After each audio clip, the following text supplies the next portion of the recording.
Hi, this is me again. I'm doing another one of these ad hoc narrations. I heard somebody on Radio 4 saying that on D-Day thousands of ships left from Portsmouth. And of course the ships left, the Armada left from Southampton, not Portsmouth. It would have been Portsmouth. It would have been telegraphed to the enemy where the invasion was going to take place. Portsmouth was in decline. The capital ships were all in Scarpa flow.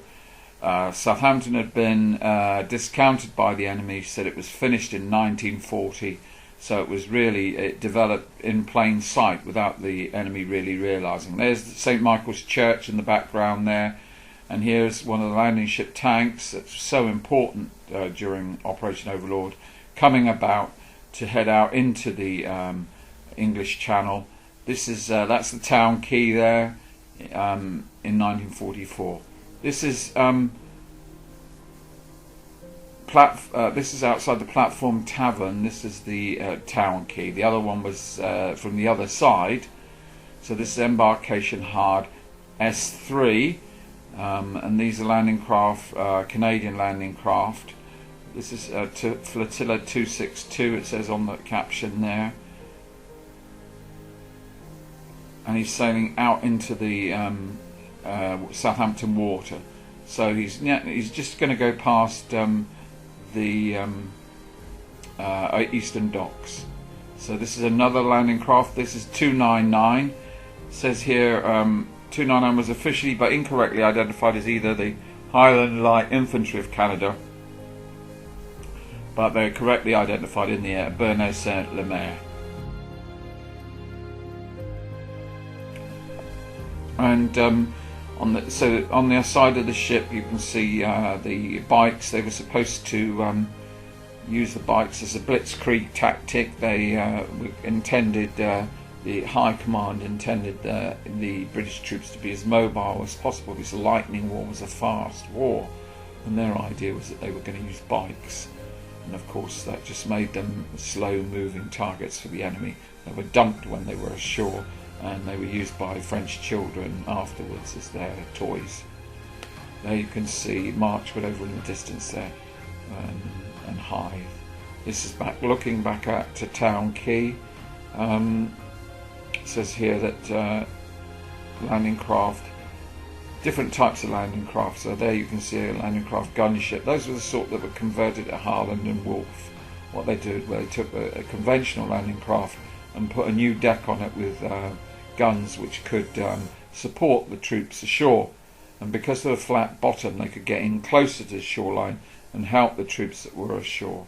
There's Southampton Docks in the background again,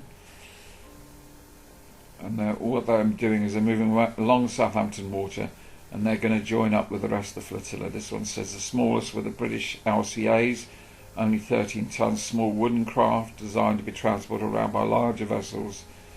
This one HR means it's a headquarters ship. And many different types of landing craft. This one's a small box girder, which you usually associate bridge layers with crossing rivers, but in fact they were crucial importance in climbing over the sea walls. When they got to France, the enemy had put up these massive sea walls, which is quite a considerable barrier. This is crossing the English Channel, men called Operation Neptune, supervised by Admiral Ramsay. He was in charge, but unfortunately died in 1945 in a plane crash. And this is the Armada. As I say in the Radio 4 interview, they say the Armada left from Portsmouth. Of course it didn't. And here we've got some landing craft would go to the west via the Needles. This is another gunship. As I said, they were conventional landing craft that had the decks changed so they could have those guns on top, and then they would go inland and support the troops. That's a Canadian sailor we can see there looking out across the Armada of ships. Some landing craft went out via the Needles. This is some of them. These are going out via the Needles. They would have been for Utah and Omaha beaches. Whilst the other ships went to the eastward side of the Isle of Wight and meet up at what was called Piccadilly Circus. This is some of the flotilla moving out to the east side via the Isle of Wight. We all know that D-Day was postponed for a day because of the weather. Not a lot of people realise that it was in fact postponed a month because there were not enough landing craft. So they had to wait a further month because they needed these landing craft, which were essential. Of course, they were flat bottomed. The enemy were expecting the British and the Allied troops to come via a port. That's why they protected the ports, especially Cherbourg was heavily defended. But the British and the Allies got round that by having these flat-bottomed ships, landing craft that could come ashore. This is Force J for Juno Beach, so that landing craft 299 we saw they were heading for Bernay-sur-la-Mer. That's a Canadian ship. This looks like a Canadian sailor to me. And the next piece of film we see is to try and highlight one of the most important roles of the prior to the Armada sailing were the minesweepers. Obviously the enemy littered the channel with mines, so you couldn't go very far without hitting a mine. And here we can see how the minesweepers operated.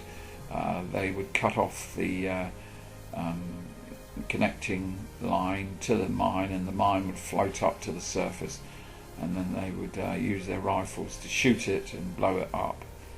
And basically these little ships, a lot of them Canadian, were used to lead the Armada ashore. And there's the funny story about one of the British captains of the troop ship complaining about his worst enemy was one of the American ships, which was trying to nudge it out of its channel until they had a frank exchange of views, and the American ship went back online. During the crossing the English Channel, one of the ships was sunk by an E-boat, and this panicked the fleet. They thought they'd been rumbled and that we were going to get a fleet of E-boats and Luftwaffe coming overhead, and so they took emergency measures which involved this smoke screen. Fortunately that didn't happen. The counterattack didn't happen. There was no massive Luftwaffe take-up, and no flotilla of E-boats to threaten the Armada, so they managed to. There you can see the back of they managed to cross the channel quite in one piece, quite successfully. As a result of the postponement, the first waves of landing craft could not now land in front of the beach obstacles as planned, have to land among them. So that's making the point that the landing was even more treacherous. Somebody at one of the talks I gave said, well, you couldn't do this today with diesel ships because they couldn't put up this sort of smoke. I hope that gives you some indication of what it was like for the troops going ashore. Those are those rocket ships firing ashore in the background there. So the landings have started or are about to start.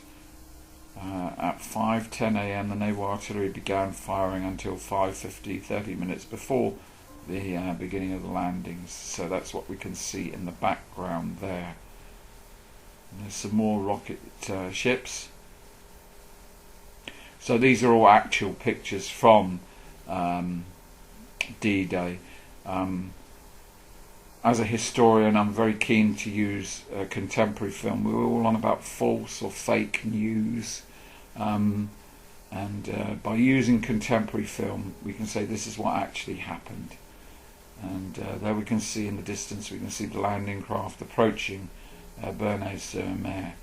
And I thought you might like to see a picture that's often used by the Canadians, especially as they're coming ashore at Juno Beach, Bernay-sur-Mer. Obviously that's landing craft 299, which we saw at the beginning of this film. That craft left from Town Quay. and I hope you've enjoyed this little film of what actually happened on D-Day. Thank you very much.